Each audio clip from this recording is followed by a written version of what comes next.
नमस्कार, university academy में आपका स्वागत है। मैं विकास सिंह आगे का टॉपिक स्टार्ट करता हूं। देखिए, हम लोगों ने अब तक सीरीज एसी सर्किट में बहुत कुछ पढ़ लिया है और अब ये यूनिट खत्म होने पे आ गई है। बस आखिरी के कुछ एक लेक्चर और हैं, ठीक है। इसके बाद ये यूनिट खत्म हो जाएगी। आज हम आ गए हैं रेजोनेंस के ऊपर। आप यहाँ तक पहुँचने से पहले प्लीज़ सारे लेक्चर को सिलसिलेवार तरीके से देख के तब यहाँ तक आइएगा, आपको दिक्कत नहीं होगी। इसलिए हम उन टर्मिनोलॉजी को बार बार नहीं समझाएंगे जिनके बारे में हम पहले से वीडियोज़ में बता चुके हैं, ठीक है। Series resonance circuit, resonance exactly होता क्या है? देखिए, इम्पीडेंस हम लोग को अच्छी तरह से पता है कि हमारा इम्पीडेंस जो जेड है वो क्या होता है, आर और एक्स की वजह से बनता है, जिसका अगर हम मैग्नीट्यूड निकालें तो मैग्नीट्यूड होता है R square plus X square. और एक्स क्या होता है, अगर हमारे पास आर एल सी तीनों हैं तो एक्स होता है आपका R square plus XL minus XC का होल स्क्वायर या एक्सी माइनस एक्सएल का होल स्क्वायर। हम एक्सएल माइनस एक्सी जनरली लिखते हैं, ये मेरी आदत है और कुछ नहीं। रेजोनेंस के केस में क्या होता है, सर्किट का पावर फैक्टर 1 हो जाता है। एट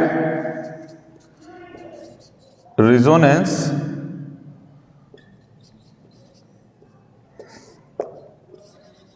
पावर फैक्टर 1 हो जाता है।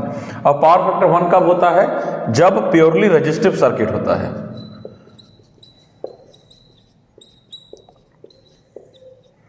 ये सब कुछ पॉइंट्स याद रखिएगा। प्योरली रेजिस्टिव सर्किट होने का मतलब क्या है, अगर कोई चीज जिसमें आर एल सी तीनों दिया हुआ है, फर्ज करिए आर है, एल है, सी है, ये कोई एसी सर्किट है, तो इसमें आर वाले कंपोनेंट को छोड़कर एक्सएल और एक्सी एक दूसरे को न्यूट्रलाइज करके जीरो कर देंगे।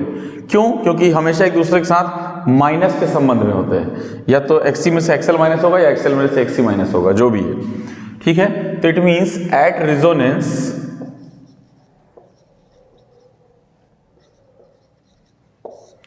एक्सएल इक्वल टू एक्सी, जब दोनों एक दूसरे के बराबर होंगे तभी तो खत्म करेंगे एक दूसरे को।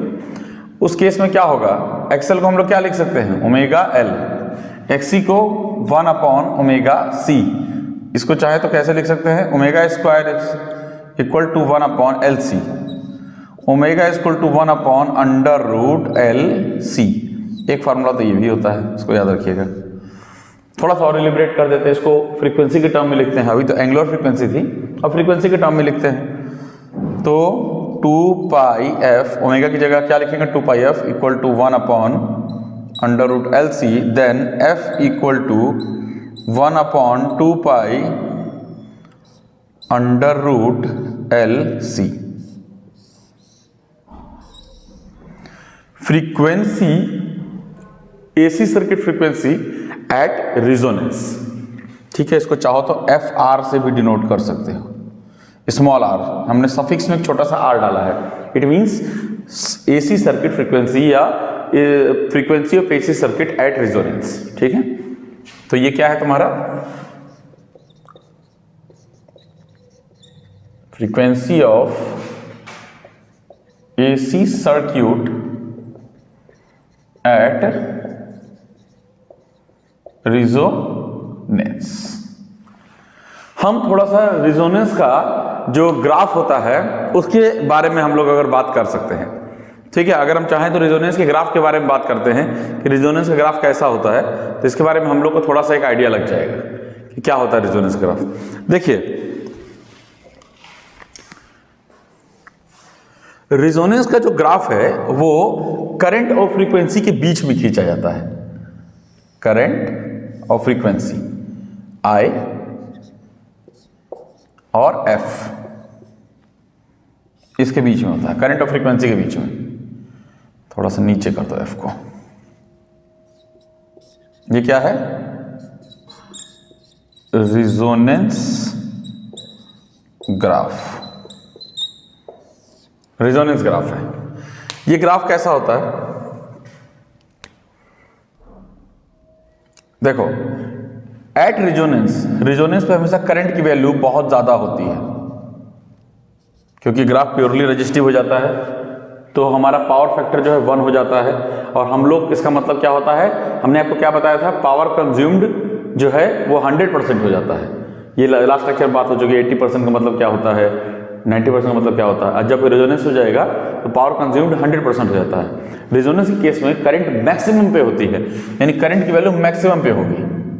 रेजोनेंस के पहले और रेजोनेंस के बाद दोनों केस में करंट की वैल्यू कम होती है रिस्पेक्टिवली, इसीलिए इसका ग्राफ कुछ इस तरह से बनता है। ये देखिए इस पॉइंट पे ये है तुम्हारा एफ आर, वो फ्रीक्वेंसी जिस पे रेजोनेंस है। एफ आर के केस कब बनता है, जब एक्सएल और एक्सी आपस में बराबर होते हैं, यानी इस केस में एफ आर के केस में क्या रहा होगा, XL equal to XC. F R के इस पॉइंट के लिए बता रहे हैं एक्सएल इक्वल टू एक्सी। जब ग्राफ लेफ्ट साइड में रहा होगा तो इस केस में एक्सएल जो है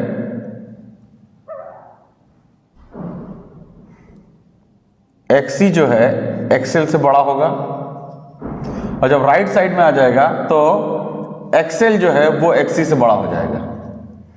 लेकिन जब मिड पॉइंट पे रहेगा जिस पर रेजोनेंस फ्रीक्वेंसी होती है, उस केस में एक्सएल और एक्सी आपस में हमेशा बराबर रहेंगे। एक मिनट, क्लियर, कोई दिक्कत तो नहीं है। लेफ्ट साइड के पोर्शन में हमेशा कैपेसिटिव रिएक्टेंस इंडक्टिव रिएक्टेंस से बड़ा होगा, और राइट साइड के केस में इंडक्टिव रिएक्टेंस कैपेसिटिव रिएक्टेंस बड़ा होगा। But at the point of resonance frequency peak पे रहता है, उस वक्त एक्सएल और एक्सी आपस में बराबर होंगे, जो कि यहां देख रहे हैं हम लोग। और जिस भी वायर का या जिस भी सर्किट का रेजिस्टेंस जितना ज्यादा होगा, रेजोनेंस पे मिलने वाली करंट उतनी कम होगी। ये आप जानते हैं कि अगर रेजिस्टिविटी बढ़ाएंगे तो मिलने वाली करंट कम होती चली जाती है। तो अगर दो वायर है, दो सर्किट हैं और दोनों रेजोनेंस में हैं, लेकिन दोनों के रेजिस्टेंस अलग अलग हैं, तो जिसका रेजिस्टेंस कम होगा रेजोनेंस करंट उसका उतना ही ज्यादा होगा। तो मान लो एक और हम ग्राफ बना देते हैं छोटा सा समझने के लिए।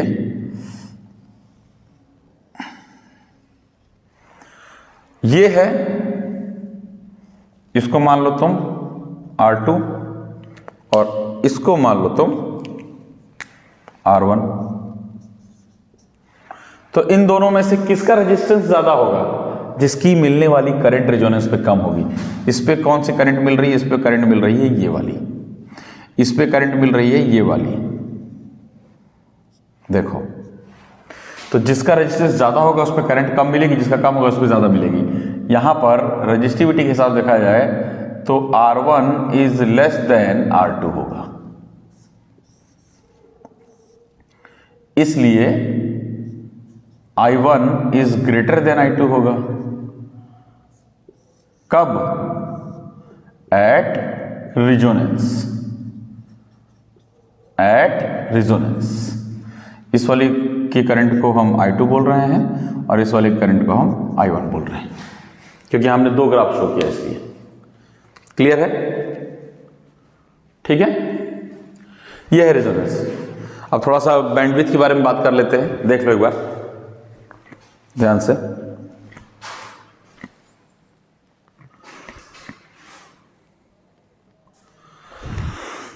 थोड़ा सा बैंडविड्थ के बारे में बात कर लेते हैं हम लोग।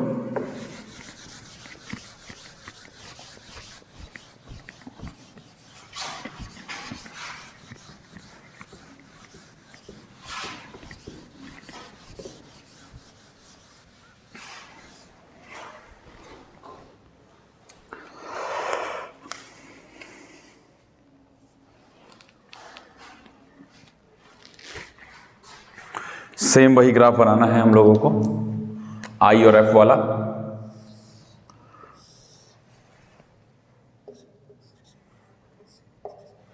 और एफ। अब हम एक ही रेजिस्टेंस को कोई एक मान के चलते हैं, क्योंकि अब हमको समझाना है बैंडविड्थ वगैरह।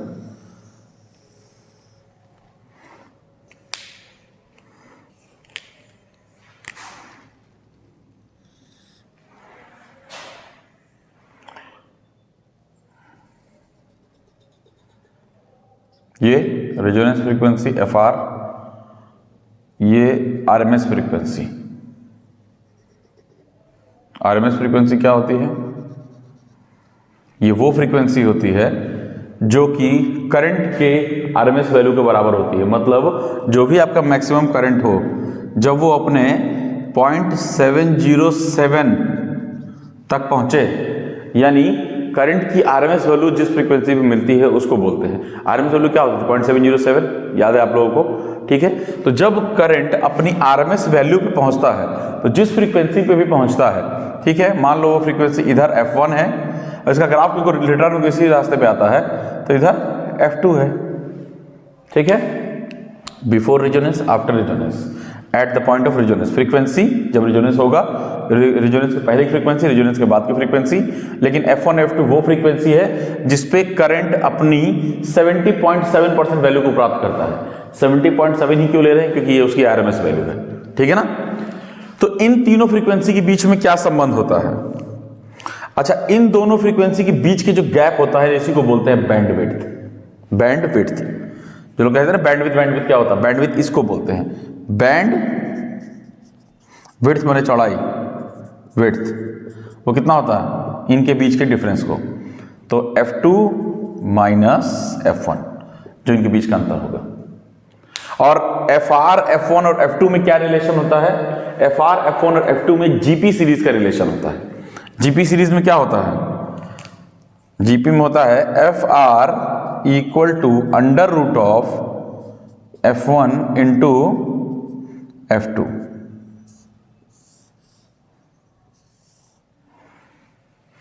ये रिलेशन होता है इनके बीच में। क्लियर है? कोई दिक्कत तो नहीं है, परेशानी नहीं है, ठीक है।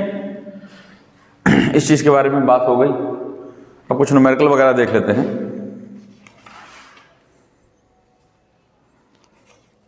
एक छोटा सा क्वेश्चन है, वो भी देख लीजिए। इतना ही है रेजोनेंस के अंदर, ठीक है। रेजोनेंस के जो कंस्टेंट है आपको बता दिए, ध्यान रखिएगा। एक न्यूमेरिकल छोटा सा वो देख लीजिए, इसको देख लो एक बार। जितने भी न्यूमेरिकल बताएं उसको याद रखना, फॉर्मूले सब याद रखना, ठीक है। अच्छा हाँ, एक छोटी चीज और आती है, क्वालिटी फैक्टर। कब? रेजोनेंस के केस में। ये भी समझ ही लो। Quality factor at resonance. Quality factor अगर हम रेजोनेंस के केस में देखते हैं तो उस केस में क्या होता है? पिछली बार क्वालिटी फैक्टर का रेशियो क्या होता था? XL अपॉन X का था, XL अपॉन R का था, sorry not XL upon X। इस बार जो क्वालिटी फैक्टर का रेशियो होता है रेजोनेंस के केस में, वो वोल्टेज अक्रॉस L और C, क्यों? रेजोनेंस केस में XL XC दोनों बराबर हो जाते हैं, तो रेजोनेंस के केस में वोल्टेज L और C के अक्रॉस बहुत ज्यादा हो जाता है, मतलब अप्लाइड वोल्टेज से बहुत ही ज्यादा। रेजोनेंस जैसा कि नाम से साबित होता है, काफी ज्यादा पीक कंडीशन बन जाती है। तो वोल्टेज अक्रॉस L और C with respect to applied voltage यानी V, समझ रहे हो बात को? क्या क्या होता है? Voltage across resonance quality factor, voltage across L और C अपॉन अप्लाइड वोल्टेज।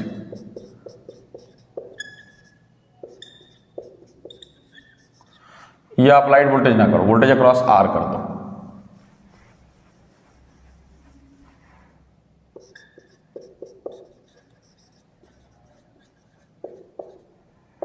क्योंकि अप्लाइड वोल्टेज तो फिलहाल वही बन जाएगा वोल्टेज अक्रॉस R, क्योंकि उस केस में, ठीक है। तो ये होता है क्वालिटी फैक्टर, इसके बीच का रिलेशन VL अपॉन V या VC अपॉन V, ये होता है। क्लियर है? तो क्वालिटी फैक्टर अब न्यूमेरिकल देख लिया जाए थोड़ा सा, क्या है?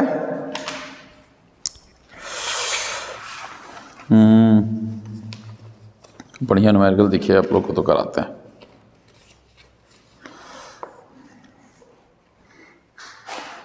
ठीक है, ये हो गया, ये हो गया, ये सारी चीजें हो गई। अच्छा देखिए एक चीज हम आपको और बता दें, जैसे हमने लिखा है वोल्टेज अक्रॉस R, तो इसे कंफ्यूज मत होना, कई जगहों पे अप्लाइड वोल्टेज भी लिखा रहता है, क्योंकि रेजोनेंस केस में XL XR दोनों बराबर हो जाते हैं ना, तो अप्लाइड वोल्टेज वही होता है जो वोल्टेज अक्रॉस R होता है, इसलिए इससे कंफ्यूज ना होना। चाहो तो तुम लिख सकते हो वोल्टेज अक्रॉस R या अप्लाइड वोल्टेज, जो भी चाहो लिख सकते हो, कोई दिक्कत नहीं है। अगर हम इसको पूरा फॉर्मूला अगर इसका निकालें तो मान लो अगर हम वोल्टेज अक्रॉस L ले रहे हैं, let suppose voltage across L ले रहे हैं, वोल्टेज अक्रॉस L क्या होगा? VL अपॉन V या VR, एक ही बात है। VL क्या होता है? VL होता है I XL और VR क्या है? IR।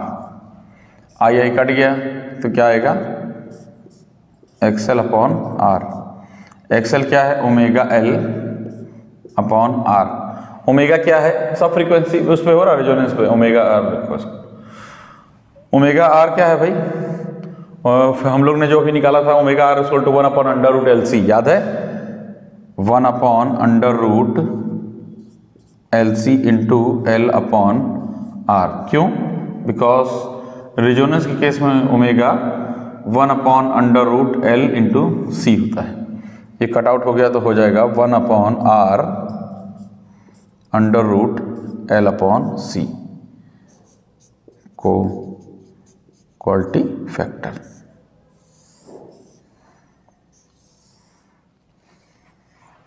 One upon R under root L by सी।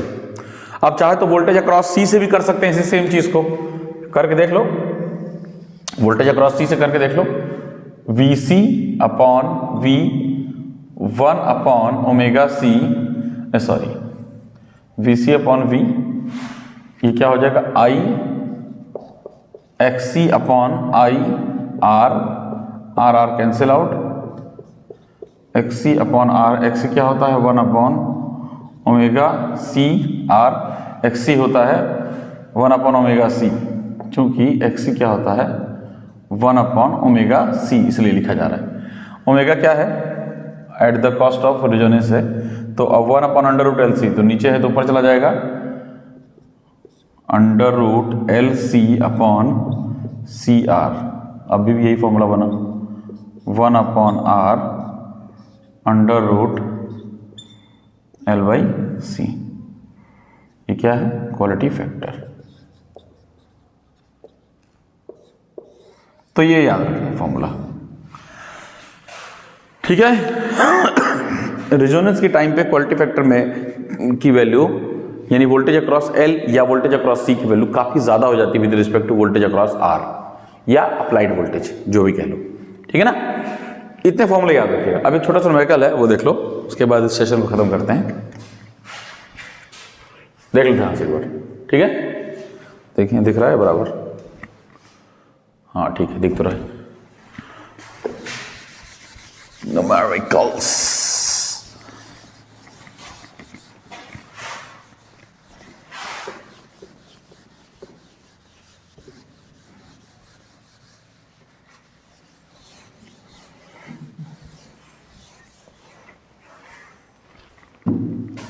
क्या है numerical,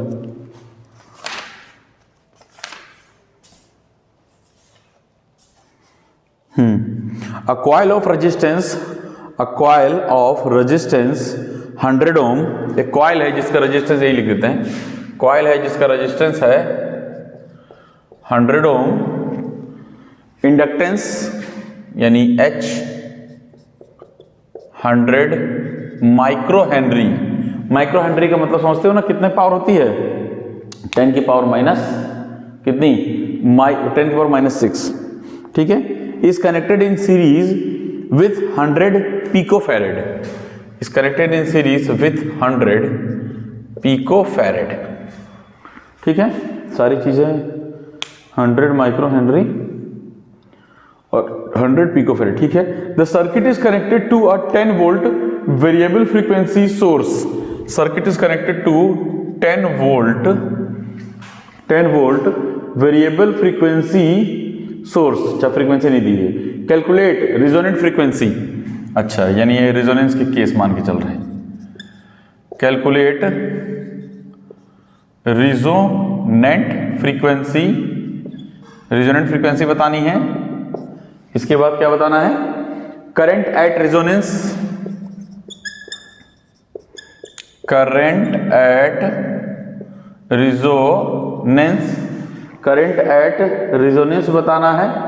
voltage across L and C, voltage across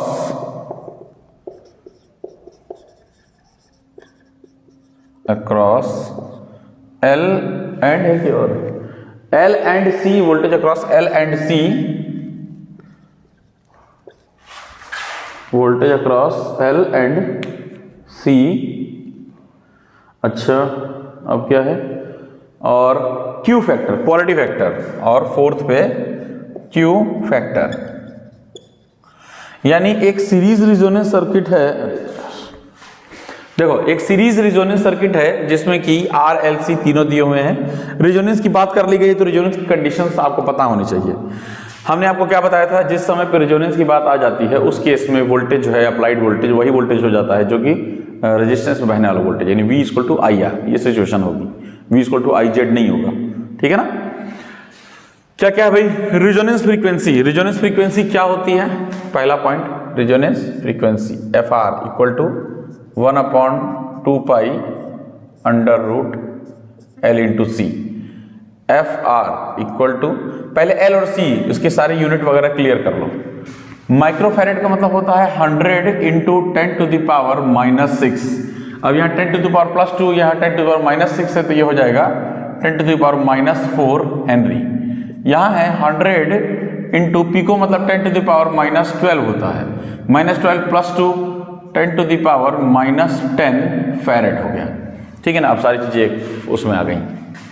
F R equal to 1/2 pi का 3.14 into under root of L की वैल्यू कितनी है, एल यानी एच, अरे एच लिखा हुआ यहाँ पे मैंने, एल की वैल्यू कितनी है 10 टू द पावर -4 इंटू सी की वैल्यू कितनी है 10 टू द पावर -10।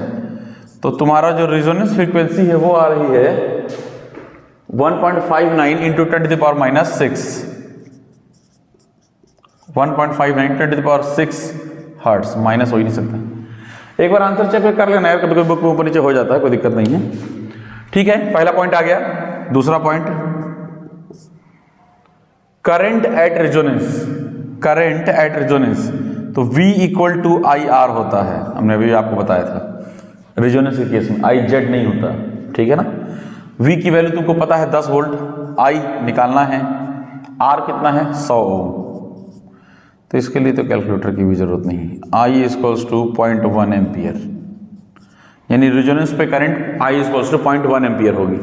चलो very good. Voltage across L और C,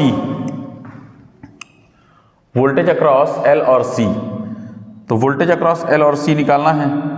XL और XC में से कोई एक निकाल लो, रेजोनेंस में दोनों आपस में बराबर होते हैं। XL निकाल लो या XC निकाल लो, जो आसान पड़ता हो, क्योंकि हम लोग जानते हैं कि XL इक्वल टू XC होता है कब, एट रेजोनेंस पे। तो किसी एक की वैल्यू निकाल लो, XL की या XC की, L और C दोनों दिया ही हुआ है। चलो हम XL निकालते हैं, हमको XL में ज़्यादा मजा आता है इसलिए बार बार मैं वही करता हूँ। ओमेगा L, ओमेगा क्या होता है 2 pi f into L, 2 3.14, f कितना है 1.56 into 10 to the power 6 and L आपका कितना है इंडक्टर 10 टू द पावर -4। थोड़ा सा सपोर्ट कीजिए, थोड़ा सा लाइट चली गई है इसलिए हल्का सा प्रॉब्लम हो रही होगी। तो निकल की वैल्यू आ रही है XL की 1000 ओम, अप्रॉक्सीमेटली 1000 ओम अप्रॉक्स निकाला है। तो XL XC आपस में बराबर होंगे, तो वोल्टेज अक्रॉस L और C क्या होगा, VL क्या होगा voltage across L, I XL, और VC क्या होगा I XC।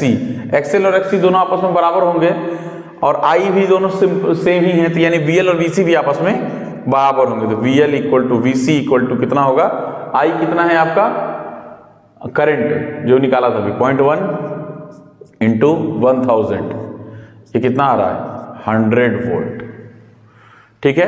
Quality factor last point है, Q factor equal to 1/R under root L upon C, ये होता है 1/R कितना है 100 है, अंडर रूट L कितना है 10 to the power -4 upon 10 to the power -10, -4 -10